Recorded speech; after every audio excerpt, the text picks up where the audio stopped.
ignore the buzz in the back of this video. The fan is on. It is, I think, 28 degrees right now, and I'm sweating, and I don't know why I'm filming this video, but I really wanted to film, so that's that.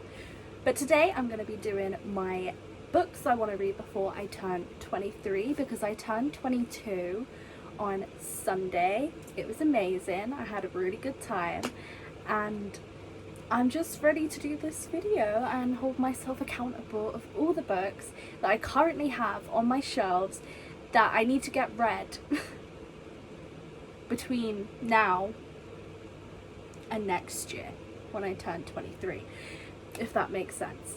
I hope it makes sense. Let's just get into it, because there is a lot of books. I keep buying books even though my shelves are pretty stacked. This isn't all the books on my shelves right now, but these are the ones that I feel like I want to get to. So let's just get straight into this. First book we have is Clockwork Princess by Cassandra Clare. I have read Clockwork Angel and Clockwork Prince. I didn't really enjoy Clockwork Prince as much as I enjoyed Clockwork Angel, so I'm just hoping that the final saga of this little series just wraps it all up and I can start to fall in love with the characters again. I will say, I don't really like Tessa. I don't know if that's popular or not, but she's a little bit bland. She's a little bit boring to me, but I do really love Will and Jem, and I just read this book and I just read this series because of Will and Jem. I also love Charlotte. I love the Shadowhunter universe, and I'm just really excited to get back into this world. I also have Chain of Gold on my shelf, and I know that I can't pick that up even though it's stunning till I finish this. So this is a priority. I just don't know when I'm going to be in the mood for it, because right now I'm more in the mood for contemporary and romances. It is the summer, and I tend to gravitate towards more shorter, quicker, juicier, you know, like books with flavour. But we'll see when I get around to this. This book has been on my TBR for a very long time now, and I'm really excited to get round to it. However, she is very thick. She is a thick girl. This is around 800 pages long. My best friend loved this, so I'm really hoping that I do too. This book gets a lot of praise, and it's sapphic, and it's got a gorgeous cover. Absolutely beautiful cover. I'm just in love with the cover and the premise of this book.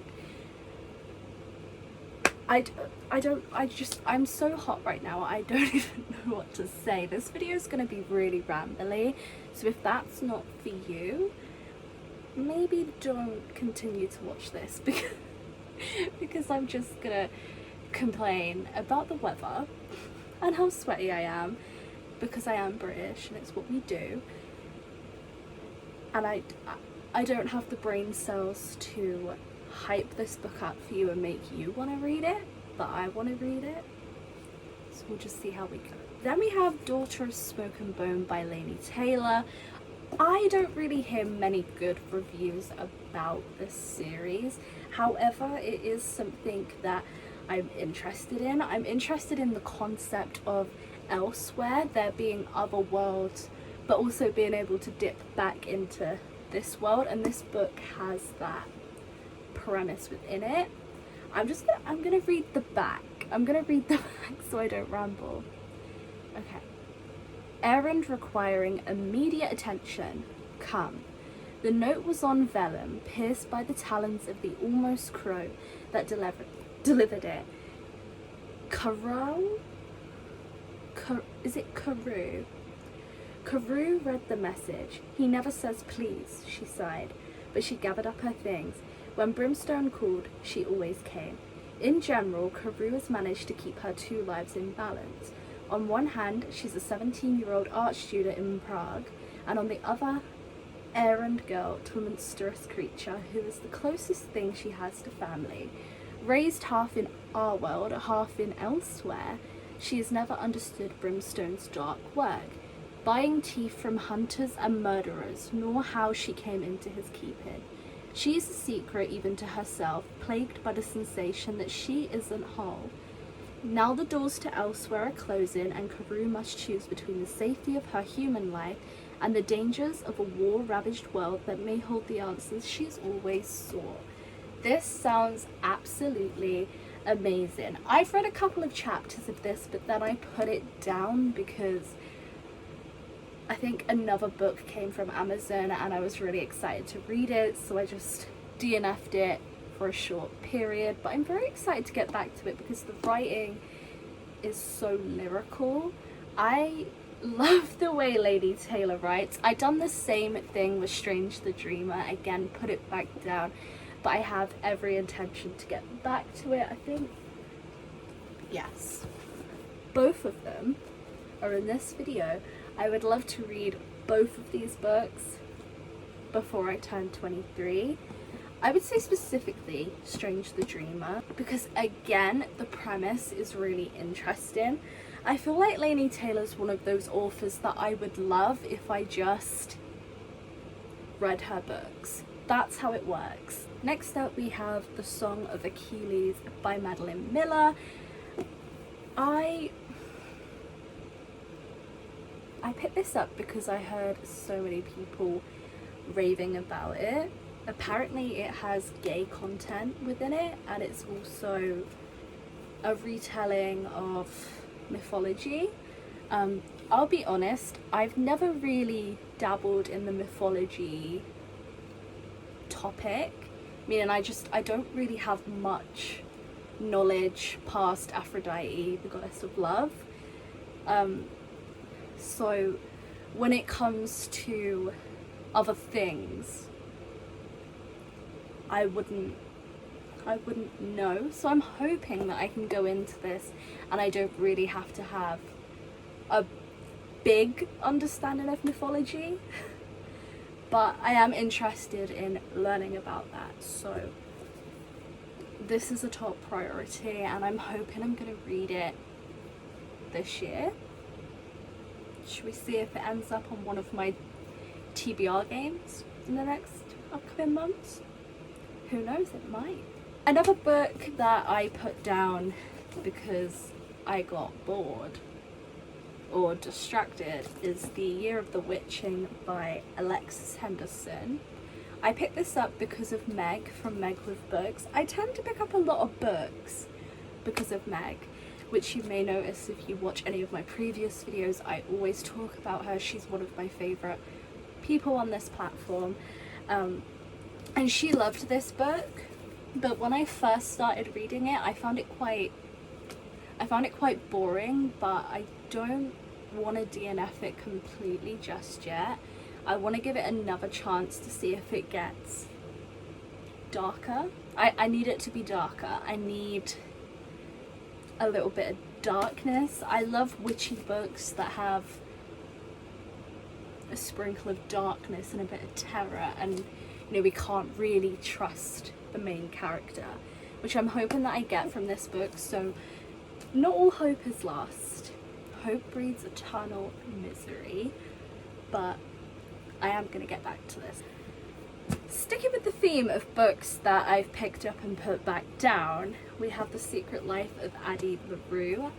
I just feel like I'm going to fall in love with this book, but I have heard a lot of negative things about it in terms of diversity. I remember reading something on Twitter about how there's only white people in this book, which just, it doesn't make sense, because if you go out into the world, obviously there's an array of different people, so I don't like that even in fantasy. But I'm still gonna read it and try it out for myself. From what I understand is this is about a woman called Addie Larue who strikes a deal with the devil so that she can live forever. And the little catch is that nobody will be able to remember her, so when she leaves a room, the person that she was with forgets about her until one day someone remembers her, and that's where it begins. And I'm excited. I feel like there's a lot of, I guess, trauma that could come from that, feeling forgotten. And I expect there's going to be some hard-hitting emotion within this book. It is pretty long and it's so floppy. I love this. But I'm really excited to get back to it. From what I have read so far, Victoria Schwabb has really beautiful writing, and I can't fault that. I'm excited. Moving on to a historical fiction. I don't really like historical fiction if it doesn't, come into another genre. Straight up historical fiction isn't for me. However, when I brought this book, I was wanting something that would make me cry. So I picked up All the Light We Cannot See by Anthony Doerr. Again, I've picked it up and put it back down. And I need to stop doing that. I'm a mood reader, and that is one of the most annoying traits of being a mood reader for me. I will pick up a book, then my mood will change, and I put it back down, and then as soon as I pick it back up, it ends up being 5 stars. I don't know, I have a little system going. It just works out that way for me. But this is a book about a young girl in Paris, and it's set during, I think, the First World War. One of the world wars. And she's blind, and how she navigates being in that time period whilst being blind, and that's all I really know about it. Apparently it's very, very sad, and as you can imagine, very, very sad, and I'm hoping that this will make me cry. I'm a sucker for something that will make me feel emotion, so I'm excited to get to this. Now we have a TBR veteran. This is one of the books that has been on my shelf for the longest time, and that is The Night Circus by Erin Morgenstern. I was supposed to read this in June, but the mood did not hit, so I didn't end up reading it. But it just looks so whimsical and magical, and a lot of people compare this to Caraval, which we all know I devoured that trilogy. And I'm so excited for Once Upon a Broken Heart, which is like a companion novel to the Caraval series, featuring the Prince of Hearts, Jax. And I have an arc, so I'm so excited to get round to that. But moving on from Caraval, The Night Circus is about a circus that one day wasn't there, but then it just appears out of nowhere, and apparently there's like a game between magicians, which sounds really interesting, and I don't know why I haven't picked it up yet. I'm ready. I feel like I'm ready. I think this is gonna be a book that I get to before the end of the year. I'm gonna push. Try and bring the mood on to go back into a whimsical, circusy world. By now, you should have figured out that I love witchy vibe books. So it's no surprise that I have In the Wicked Deep by Shea Ernshaw. I'm not too sure how to say the author's name, so I'm so sorry. But this is, I'm just going to read the synopsis. 2 centuries ago, in a small, isolated Sparrow, 3 sisters were sentenced to death for witchery and drowned in the waters surrounding the town. Now each summer the sisters return, stealing the bodies of 3 girls and seeking revenge by dragging boys to their watery deaths. We love to see it! Like many locals, 17-year-old Penny Talbot has accepted the town's fate. Then on the eve of the sisters' return, Beau Carter arrives, unaware of the danger he has just stumbled into, or the fact that his arrival will change everything.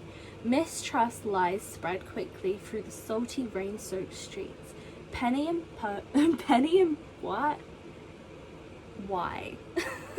Penny and Beau suspect each other of hiding secrets, and death comes swiftly to those who cannot resist the call of the sisters. But only Penny sees what others cannot, and she will be forced to choose, save Beau or save herself. I love it when a character has to choose between themselves or someone else, because of like the survival instinct that kicks in and the sacrifice. I love books about sacrifice. I'm so excited to get into this. Oh, I am excited. Hi, are you twitching? You okay? I don't know if my dog's okay. I'm gonna have to check. I am so panicky about my dog. Oh.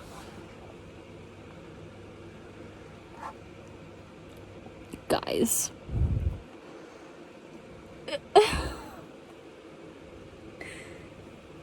Why?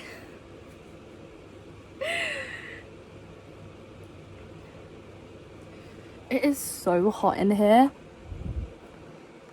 Just attractive. Then we have A Little Life by Hanya Yanagihara.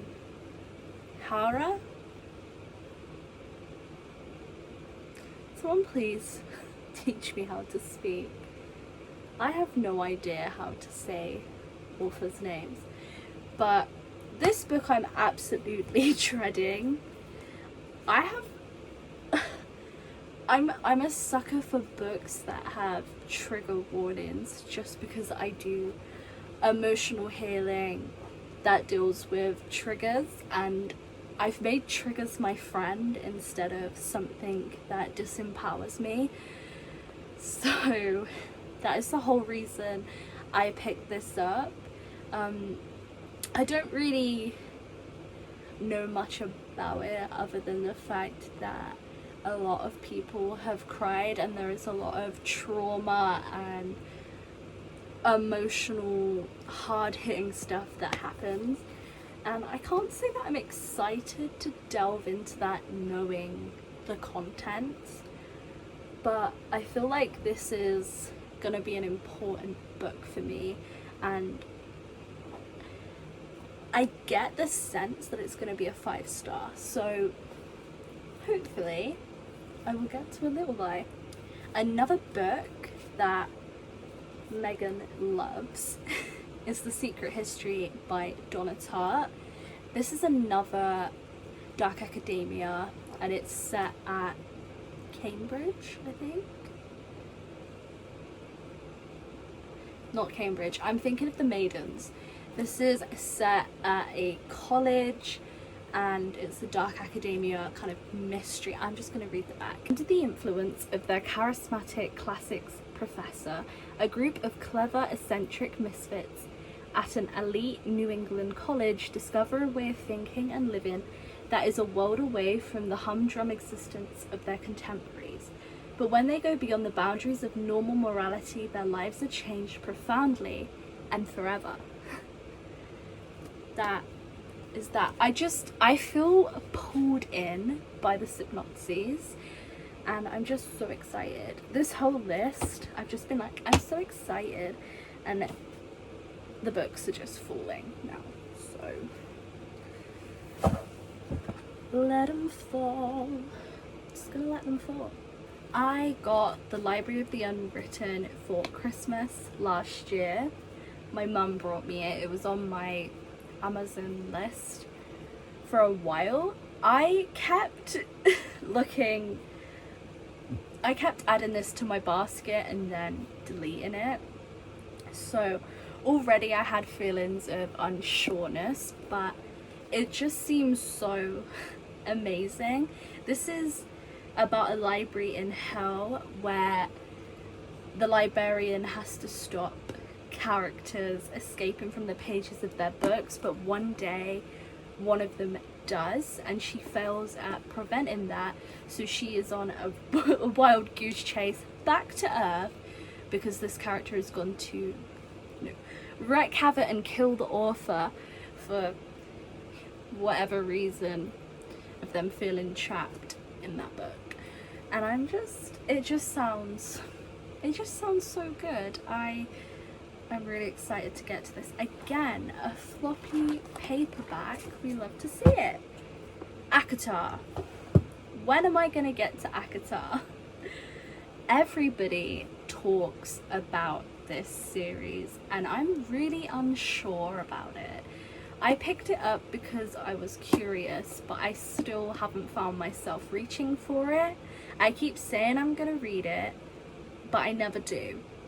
So I've put it on this list, and if I don't read it by the time that I'm 23, I will be DNFing this and giving it away because obviously I'm never gonna read it. But this is a Beauty and the Beast retelling in the fantasy genre, and all I know is that the main girl is called Feyre, and that is it. Simple. This book, honestly, I picked it up because it has a similar title to Taylor Jenkins' read, Evelyn Hugo. What a reason to pick up a completely different book in a completely different genre, but that is what happened. This is a psychological thriller about someone who I think wakes up in a different body and replays the same day over and over again. I think I'm wrong. I might be wrong. At a party thrown by her parents, Evelyn Hardcastle will be killed again. She's been murdered hundreds of times, and each day Aidan Bishop is too late to save her. Right, so the day replays and he has to save her. The only way to break the cycle is to identify Evelyn's killer. But every time the day begins again, Aidan wakes up in the body of a different guest, and someone is desperate to stop him ever escaping Blackheath. It sounds absolutely fascinating, and I hear that this is part not psychological, but paranormal, as well as not mystical, a mystery thriller. Because we got our murdered party and the quest to figure out who killed them. But I guess there's also the theme of time in this, which is something that I personally enjoy, a time limit. It sounds fascinating. We are nearly finished. A Reaper at the Gates by Sabaa Tahir, which is the third book in the Ember and the Ashes series. I've only got this one with me right now, but I need to finish both books, this one and the last one. I have the last one in hardback and it's absolutely gorgeous, and I'm so excited to get to it. But I have tried to read this, and the writing is a lot different from the first two books, which initially put me off a little bit. But my best friend who got me into this series says that it does get better. I just have to get used to, the font change and the writing change. I'm very particular, and I have to say I really dislike change. And this always happens in the third book. I mean, Liberabrate, I'm looking at you. But the writing style and the font, it really annoys me when the font changes. I don't know why. I'm quite particular about change. Keep looking. I'm such an overprotective dog mom. Whenever my dog does anything different, I start panicking. She's breathing weirdly, but then maybe I don't watch her enough when she sleeps and that's the way she breathes. I'm gonna check in and then I'll come back. Everything seems okay. I'm just a bit of a panicker. So next up we have The House in the Cerulean Sea by TJ Klune. Again, my best friend loved this. I tend to read the books that she says she loves because I trust her and I love her. So Stan, if you're watching this, I love you, and I promise you I'm gonna get to this book because I know you love it so much. But yeah, the theme of found family is something... Baby?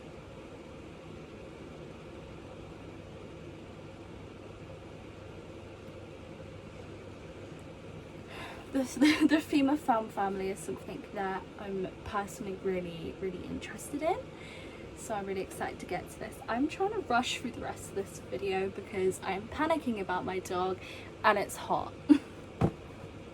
Are you okay? Are you okay? Come on. I'm just gonna get through this, okay? Okay, love? Just gonna get through the rest. Are you hot?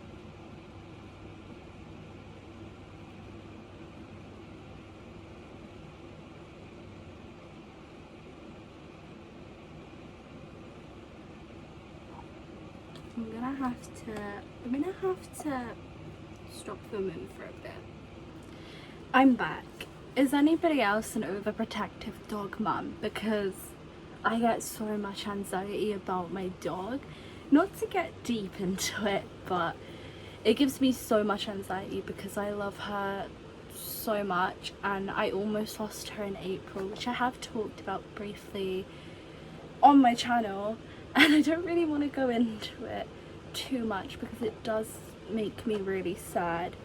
But because of that and various other things, I get really...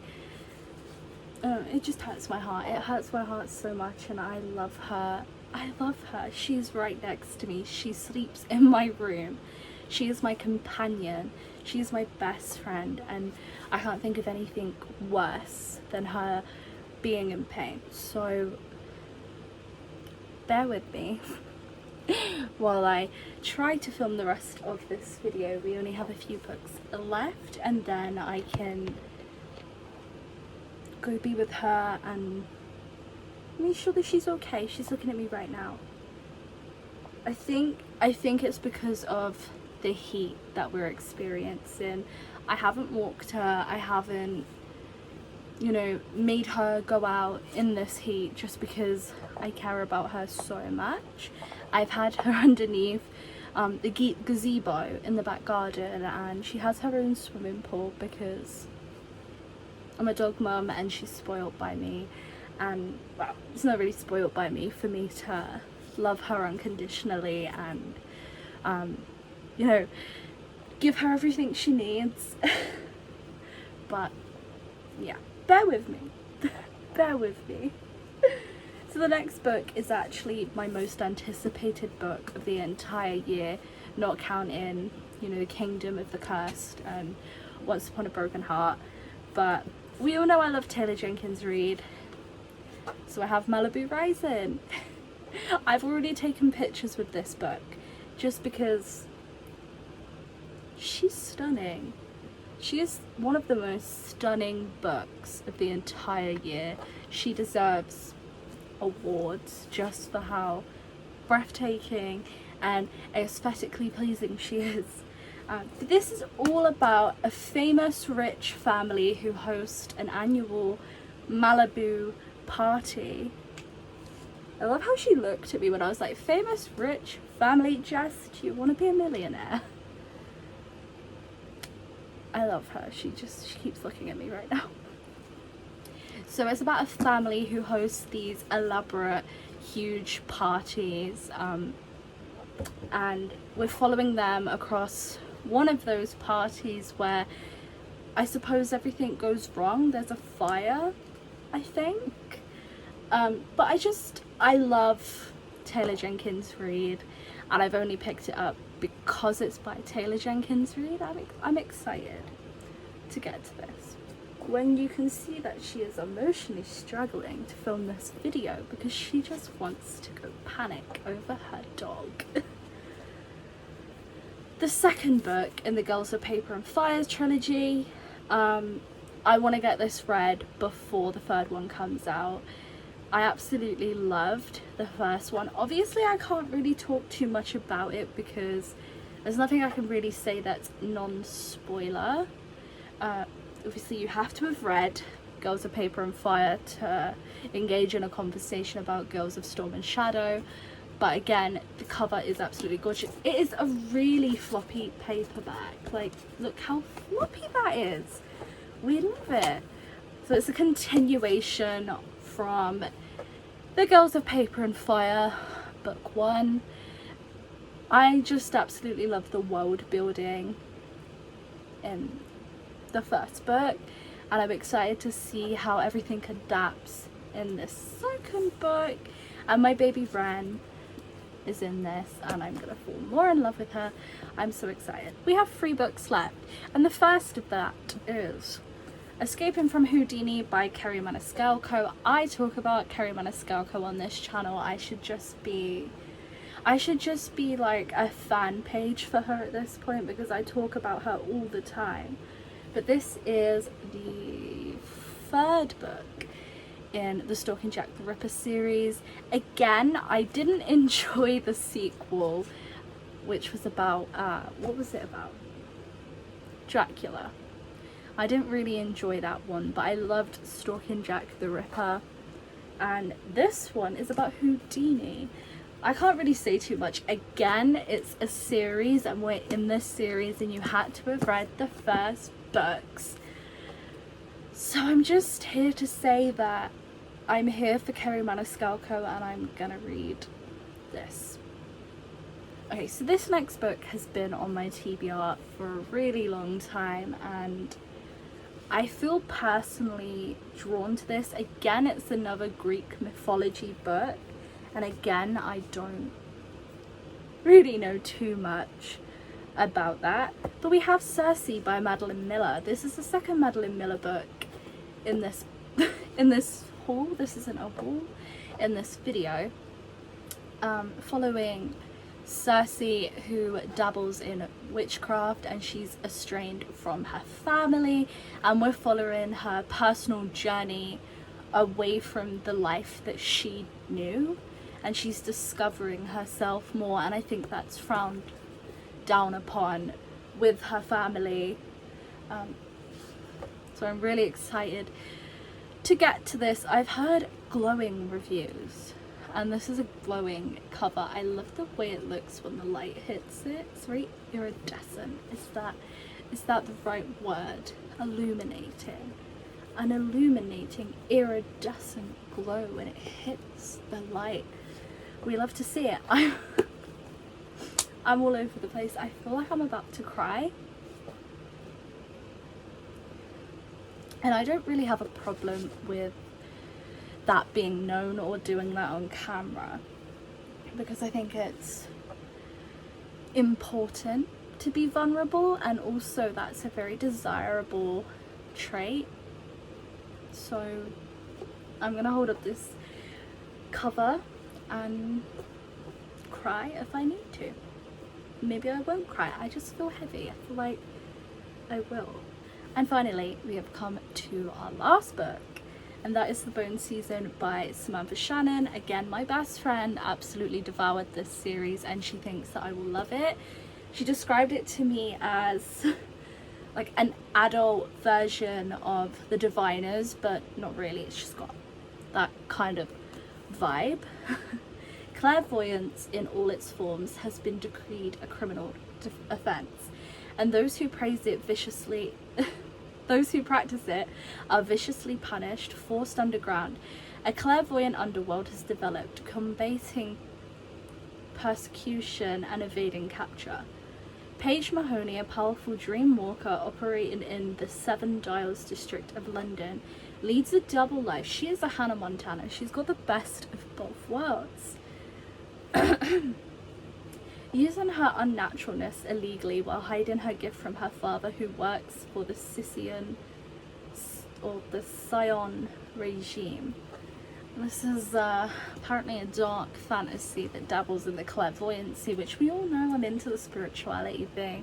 So I don't have any problem at all with that. In fact, I'm obsessed. And I'm so ready to read it.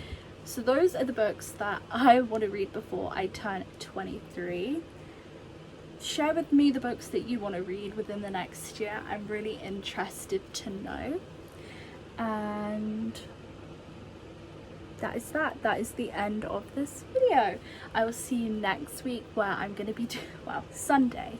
I'm going to be doing something really exciting. I've created my own tag around a very beloved TV show all about books, and I hope to see people doing that if you enjoy that. And yeah, that is the end. Goodbye.